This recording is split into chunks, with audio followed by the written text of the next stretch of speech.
Today I'm going to demonstrate how to make water kefir.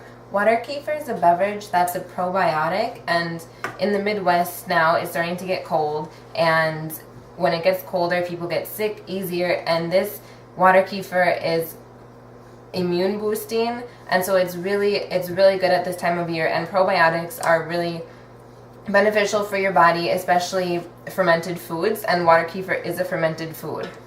What it does is it's these grains, and these grains are mixed with sugar water and convert the grains into something that's useful for your body. So when you order grains or wherever you get them from, they might be a slight caramel color, which is what mine were when I first got them, and now they're clear, and I would say that now that they're clear in color, they are healthier. So I'm not sure if the color variations really matter, but in my case it did.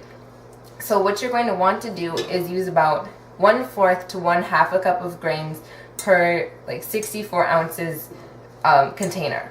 So pour your grains into a container, and then you're going to need sugar, and I use it's organic cane sugar, and I would use organic sugar just because you're making this to be beneficial to your health, so you don't want to mess around. And I used brown sugar first, which is what I was recommended to do in the directions, and the water kefir did not work, so I think that was part of it. So pour your water grains into your container, and then pour your sugar into boiling water, and obviously mix it up and then pour it into your container. But you don't want to pour the water that's too hot into your container, or you're going to kill your grains, so you have to wait until it cools down. Okay, my boiling water's cooled down, so it's ready to pour into the grain container. And another thing I forgot to mention is that you have to boil the water because there can't be any chlorine in the water that the grains process, because then it won't work. So you can either boil your water and add the sugar directly into the boiling water and let it cool, or you can put water out in a bowl overnight to let the chlorine evaporate out, and then heat a small amount of sugar and water and add that to your container. And I use 1/4 cup of sugar each time. So pour it into your container after it's cooled.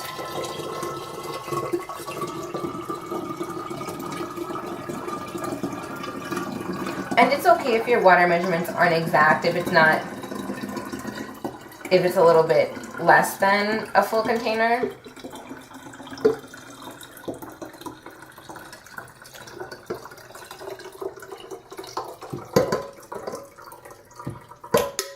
And then this is going to sit out for 72 hours, and you'll know that it's ready because when you lightly shake the container, there will be little bubbles coming up from the bottom, and then you'll know that it's ready for the second ferment if that's what you wish to do.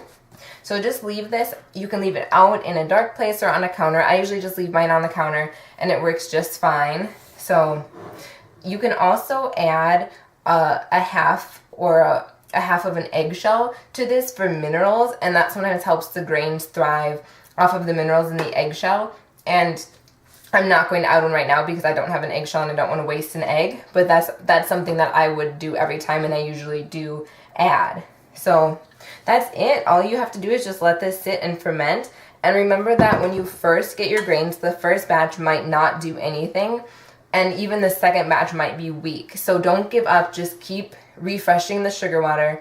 And after your grains are finished with the batch, you need to start a second batch right away, because the grains, they'll starve because they'll run out of nutrients from the sugar. So you either have to start a batch right away, or you can put the grains in the refrigerator, and that will help slow the growth so they won't die as quickly. And I've also heard of freezing them, but I haven't done that yet. So on to the second step of fermenting. The second step of making your water kefir is to place about 1/4 of a cup in the bottom of a container that has a tightly fitting lid. Your container needs to have a non-metal lid because the water kefir grains do not do well with metal. What I usually use for my juice option is something like this, which is just a juice mixture, or I like to use teas as well. This is a hibiscus tea, and those usually produce my favorite kinds of kefir.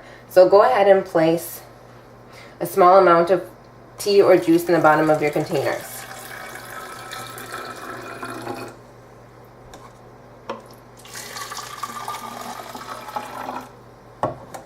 I'm going to use tea for all of them just because that's the one that I have open right now.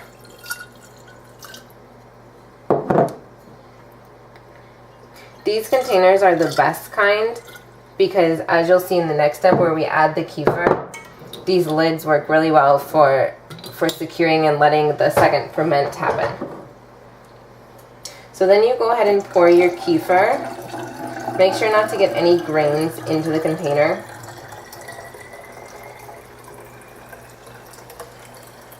And I usually fill mine about 3/4 of the way full.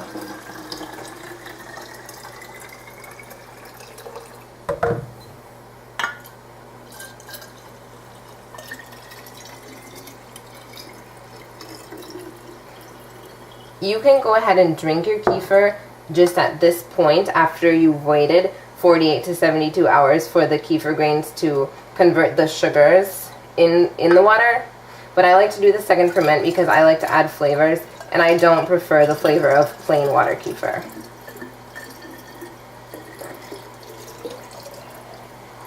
Okay, so I usually fill mine and then go back and fill them all the way because I don't want to run out before I'm done.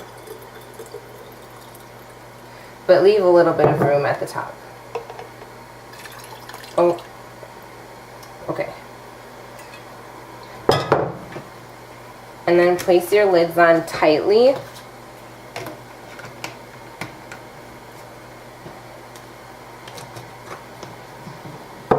Let these sit for 24 hours, and after 24 hours, burp your jars. Just open the lid briefly to let the carbon out. Especially with glass jars, I really worry about them exploding, and I don't think this is common, but I've seen it happen before with beer brewing, so I just don't want to take a chance. So always burp your bottles after 24 hours and then let them sit for another 24 hours, and then they're ready to drink. Refrigerate them after that, and make sure that if you take one of these containers out of your refrigerator and you leave it out for a long time, it really builds up a lot of pressure in the bottles. So make sure that you're aware of that and that you keep burping your bottles because you don't want to have them explode.